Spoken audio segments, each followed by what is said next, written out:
नमस्कार, city big news देख रहे हैं आप और मैं हूं आपके साथ साक्षी सोनी।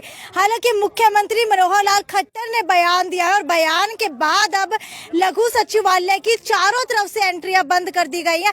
हालांकि एक गेट जो है पहले ही बंद कर दिया गया था, लेकिन दूसरे गेट की तस्वीरें आपको दिखाना चाहेंगे। दूसरा गेट भी अब बंद कर दिया गया है। किसानों ने ये देख सकते हैं, लंबी कतार जो है किसानों के वाहनों की यहाँ पर दिखाई दे रही है और हजारों की संख्या के अंदर किसान जो है इस गेट के ऊपर भी आकर के खड़े हो चुके हैं। हालांकि अगर कोर्ट के रास्ते की बात की जाए, तीसरा गेट जो है कोर्ट के रास्ते के अंदर जा करके मिलता है, उसको अभी तक जाम नहीं किया गया है, क्योंकि संयुक्त किसान मोर्चा की कॉल आने के बाद हो सकता है कि उसे भी जाम कर दिया जाए। हालांकि जितने भी काम जो है आम जनता के वो कहीं ना कहीं प्रभावित हो रहे हैं। लोगों से यहाँ पर जानने की कोशिश करते हैं। मुझे ये बताइए कि किसकी तरफ से यहाँ पर ऑर्डर आया है कि दूसरा गेट वो भी जाम कर दिया जाए? बात गेट 1 और 2 की नहीं है, टोटल जितने भी हरियाणा के सेक्रेट हैं उनका घेराव किया गया है। क्योंकि कल यूपी की आपने घटना देखी होगी मीडिया से, आप कल 2 फिर 4 फिर 6 फिर 8 और 1 9 किसानों को बेरहमी से गाड़ी से रौंदा गया है। इस घटिया नाकामा नकारा सरकार तय आंदोलन तो रौंदा नहीं गया, ये भी आंदोलनकारियों ने रौंदन का काम करने लग रही है। आपने देखा होगा कल हरियाणा का मुख्यमंत्री देश ने जलाने का काम करने का भाषण दिया है, प्रदेश की जलाने का। उसने कहा कि भाई हरियाणा के लोगों डंडे तैयार कर लो, 100 200 500 1000 आदमी तैयार करो, जैसे को तैसा। उसने कहा जब आज आप जैसे लोगों ने जो किसानों के साथी है उनने जब पूछा तो खट्टर ने कहा कि ये तो उसकी IT सेल ने कहा ये तो तोड़ मरोड़ के बनाई गई है। मैं कहता हूँ करनाल ब्रेकिंग लाइव पर जब शाम को मैंने वीडियो देखी, खट्टर ने खुद ने आपके मुंह तक कही। मैं कहूँ कह लो खट्टर साहब, जिनके कांच के मकान होते हैं ना वो दूसरों के घरों पे डले नहीं फेंक क्या करते। बिल्कुल, गाड़ियों के नीचे कुचलने के बाद किसानों के अंदर बहुत ज्यादा आक्रोश है और लघु सचिवालय का दूसरा गेट बंद कर दिया गया है। मुझे आप बताइए कि लगता है कि इसका असर जो है सरकार के ऊपर पड़ेगा? बिल्कुल बिल्कुल पड़ेगा असर तो आप देख रहे हो, कोई अंदर जा नहीं रहा है, अंदर से गाड़ियां नहीं आ रही। अभी एक बीजेपी का था गाड़ी वाला, उसकी हमने झंडे भी फाड़ दिए। अब इनके कार्यकर्ता को भी हम पीटेंगे। किसके कार्यकर्ताओं को पीटेंगे आप? बीजेपी के कार्यकर्ताओं को भी पीटेंगे हम तो। भाई, किसानों ने ऐलान कर दिया है कि बीजेपी के कार्यकर्ताओं को पीटेंगे। हालांकि ये क्या संयुक्त किसान मोर्चा की तरफ से आप लोगों को कहा गया है? नहीं कहा नहीं गया। अब आगे क्या करेंगे ये बात बताओ। हमारे 9 किसान कल शहीद हो गए लखीमपुर के अंदर, यूपी के अंदर है, उनके ऊपर गाड़ियां चढ़ा दी।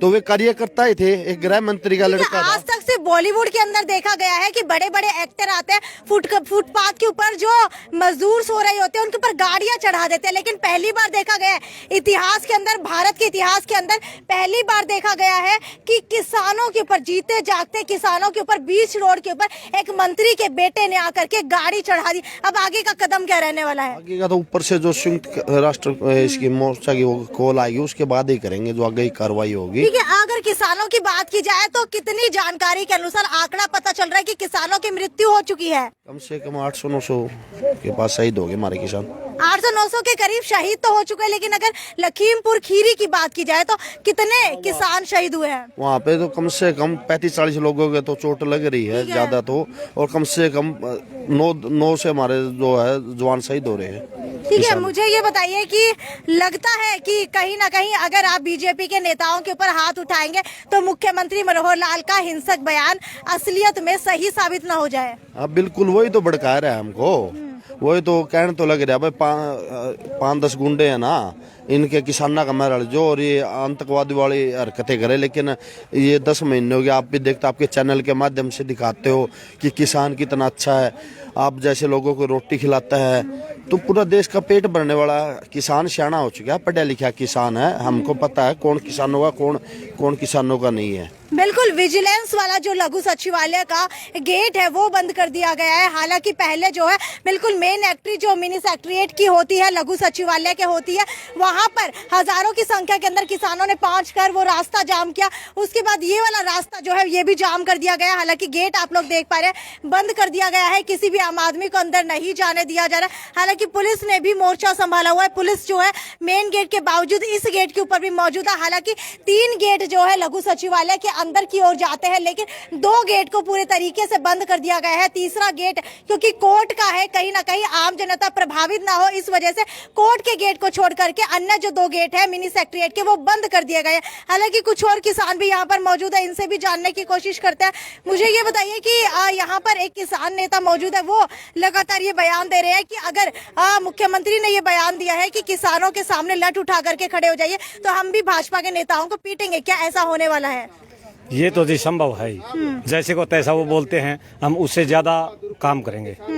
वो अगर 1 रुपया घालाएं तो हम 5 रुपये घालने के लिए तैयार हैं। ठीक है, यानी कि कहीं ना कहीं गांधी जी का स्लोगन जो है उल्टा पड़ता जा रहा है कि अगर एक गाल आपके कोई मारे, एक गाल के ऊपर दूसरा गाल भी आप लोग आगे कर देंगे, या फिर दोनों गाल के ऊपर सामने वाले के ही मार देंगे? नहीं, हमारा दोनों गाल। एक मारा नहीं 5 मारेंगे। अब तो पहले तो MLA MP मुख्यमंत्री इनकी रोक थी, इनकी गाड़ी में निकला तो हंडा नहीं है, इनको भी नहीं बख्शांगे। ये जो इनमें बैठ किया हुआ है अब तक छोड़ रखे थे, ई बाजी हुई है। रमण माई टोल पे यहाँ से जाने बाद एक गाड़ी चाय करके भेजांगे। बीजेपी का कोई प्राइवेट गाड़ी में बैठा पा गया नहीं, साहब बक्कल तारांगे हमें बतेरी होली में। ठीक है, यानी कि अब बीजेपी का कोई भी नेता, विधायक, मंत्री, सांसद कोई भी दिखेगा या फिर कार्यकर्ता भी दिखेगा, छोटे से छोटे, तो उसके ऊपर किसान जो है अब अटैक करने वाले हैं। ये कार्यकर्ता गिनती के इनके 5-7 तो हमारा 80 के अंदर है। इन 5-7 का इलाज कराएंगे। जो मंत्री का गला हुआ नहीं नंबर 78 है, अब पहला होने का इलाज कराएंगे। अगर मंत्री भी होगा नहीं उसमें पहला तो इनका इलाज कराएंगे, ताकि किसी का सारा लेके आवे। सारा ही नहीं मिलेगा तो कैसे मंत्री बहरा होगा। आज इसके बाद यही प्रोग्राम हमारा रामायण टोल पे। तो ठीक है, यानी कि अब सीधी सीधी चेतावनी जो है किसानों ने दे दी है कि अगर कोई भी बीजेपी का सांसद वहां पर पहुंचता है, बीजेपी का विधायक, कार्यकर्ता कोई भी पहुंचता है, तो किसान जो है एक एक गाड़ी चेक करके उसको रवाना करेंगे। लेकिन अगर उसके अंदर बीजेपी का कोई भी कार्यकर्ता दिखाई देगा तो उसके ऊपर सीधा किसान जो है अटैक कर देंगे। मुझे ये बताइए, अगर मंत्री भी होते हैं या फिर जेजेपी का भी कोई कार्यकर्ता होता तो क्या उसके साथ भी यही किया जाएगा? यही काम होगा जी सब। ठीक है, बीजेपी और जेजेपी दोनों के साथ? दोनों के साथ। आप बताइए। बड़े दुश्मन दोनों से हमारे। अच्छा, बक्सा को नहीं, एक ने भी जी देख ले और पूछ ले भाई पे। आप बताइए कि बीजेपी जेजेपी दोनों के कार्यकर्ताओं के साथ इस तरीके से किया जाएगा? अभी ताजा उदाहरण तो अभी दिया, थोड़ी देर पहले भी दिया है। वो देखो झंडी फूक रखी उनकी, ताजा उदाहरण छोटा सा नमूना दिखा है। अभी पूरी फिल्म बका क्या किया गया था यहाँ? अभी बीजेपी के 2 बकवासबाजी कर रहे थे, फिर गेट के पास आ गए, हमने कह दिया भाई आ जाओ, उसके बाद भी नहीं आए। फिर वो बकवासबाजी कर रहे, फिर हमारे किसान भाई साथ में थे, वो भागे, वो झंडी मारा हाथ में आई जाएगी। लेकिन ये छोटा एक सांप का बच्चा कुचला, अभी सांप को बुद्धि पकड़ रहे हमें।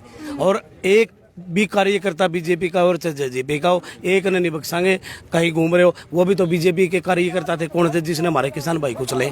क्या हम बख्श देंगे क्या उनके? हमारे 8 भाई शहादत हो चुकी है और कई घायल हो चुके हैं, क्या उन्होंने नहीं देखा? और मुख्यमंत्री जो आज के दिन इतना बड़ा मुख्यमंत्री हरियाणा का, उसके बयान आपने सुने एक बार? क्या लगता है कहीं ना कहीं किसानों के पेशेंस का, संवेदनशीलता का गलत फायदा सरकार उठा रही है? गलत फायदा क्या जी, ये काम ही ये कर रहे हैं। पहले क्या कर रहे, दूसरी बार मुख्यमंत्री ने हरियाणा जलाने की कोशिश की गई है, लेकिन अब की बार किसान समझदार हैं।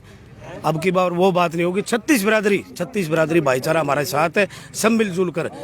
लठ डंडे वो नहीं उठाओगे, बस बड़े लठ डंडे तो हम ही ने उठा लिए हैं। कहीं ना कहीं लगता है मुख्यमंत्री मनोहर लाल खट्टर जो करना चाह रहे थे कि सबसे पहले किसान डंडे उठाए, उस बात को आप लोग सही साबित कर रहे हैं। नहीं, अभी उसने तो कहा है, पहले हम उनके इंतजार कर रहे हैं, उनके वो देख रहे हैं उन वाले डंडे कौन से उठाए हैं। हमें तो बाद में उठावांगे, हमें तो थोड़ी चेतावनी दी है। और हमारे लिए तो चेतावनी भी बहुत खतरनाक हो किसाना की, ये आपने देखा भी है। फिलहाल ताजा उदाहरण था, ईब कहीं भी फंसता है तो हम नहीं बख्शेंगे। अच्छा, अब 1 बजे तक बंद करने के बाद, पुतला फूकने के बाद, जैसे ही आप लोग टोल के ऊपर जाएंगे तो उसके बाद जहाँ पर भी भाजपा और जेजेपी के नेता दिखाई देंगे, मंत्री दिखाई देंगे, कार्यकर्ता दिखाई देंगे, उनको आप लोग टोल क्रॉस नहीं करने देंगे? बिल्कुल नहीं करने देंगे। किसने कहा 1 बजे तक का है? किसने कहा 1 बजे तक का है? वो तो ऊपर से संयुक्त मोर्चा की जब तक काल नहीं आएगी कि रात के 12 बजे हो रहा है, हम नहीं जानते। और 5 तो क्लियर है, 5 बजे तक अंदर जो बैठे हैं ना, बीजेपी के भी बतेरे चमचे गए हुए हैं, जेजेपी के भी गए हुए हैं, उनकी नाक मध्यम करना आ रही है, बैठे हैं। हिम्मत है तो आ जाओ, तारी खुली चेतावनी है भाई, गेट खुला था तक आ जाओ, हिम्मत होनी चाहिए तारा में। ठीक है, किसानों ने अब चेतावनी दे दी है कि भाजपा जजपा के नेताओं को, कार्यकर्ताओं को टोल क्रॉस नहीं करने दिया जाएगा। हालांकि पहले बात कही जा रही थी कि 1 बजे तक धरना दिया जाएगा लघु सचिवालय के ऊपर, लेकिन वो भी किसानों ने क्लियर कर दिया है कि किसने कहा है कि सिर्फ 1 बजे तक ही धरना प्रदर्शन चलने वाला है। हालांकि हो सकता है कि इस धरने को लेकर के जब तक संयुक्त किसान मोर्चा की कॉल नहीं आती तो हो सकता है कि हिसार के लघु सचिवालय के सामने रात के 12 बज जाए, तब तक किसान रुके रहे। लेकिन अब सबसे बड़ी चेतावनी ये मिल चुकी है कि मुख्यमंत्री मनोहर लाल खट्टर ने जो हिंसक बयान दिया था किसानों को उकसाने के लिए, वो कहीं ना कहीं सही साबित होता हुआ दिखाई दे रहा है, क्योंकि अब किसानों ने भी चेतावनी दे दी है, जो भी जजपा का कार्यकर्ता या फिर भाजपा का कार्यकर्ता टोल क्रॉस करने की कोशिश करेगा, सभी की चेकिंग की जाएगी। अगर गाड़ियों के अंदर कोई भी मिलता है तो उनके ऊपर अब किसान सीधा सीधा अटैक करेंगे। खैर, आपको क्या लगता है, जो मुख्यमंत्री मनोहर लाल खट्टर हिंसक बयान दे करके हरियाणा को चलाने की कोशिश कर रहे हैं, वो कहीं ना कहीं साबित होता हुआ अब आगे आने वाले दिनों के अंदर दिखाई दे रहा है। खैर, आपकी क्या राय है इसके अंदर? क्या इस तरीके से जाम करना सही है? क्या जो अलग अंदर जो पुलिस ने मोर्चा संभाला हुआ है, क्या पुलिस भी इस तरीके से जो अगर हिंसा यहाँ पर बढ़ती है तो उसको कंट्रोल कर पाएगी? खैर, ये तो यहीं तक की खबर थी। आगे भी आपको अपडेट से रूबरू करवाते रहेंगे, तब तक ज्यादा से ज्यादा शेयर कीजिए। नमस्कार।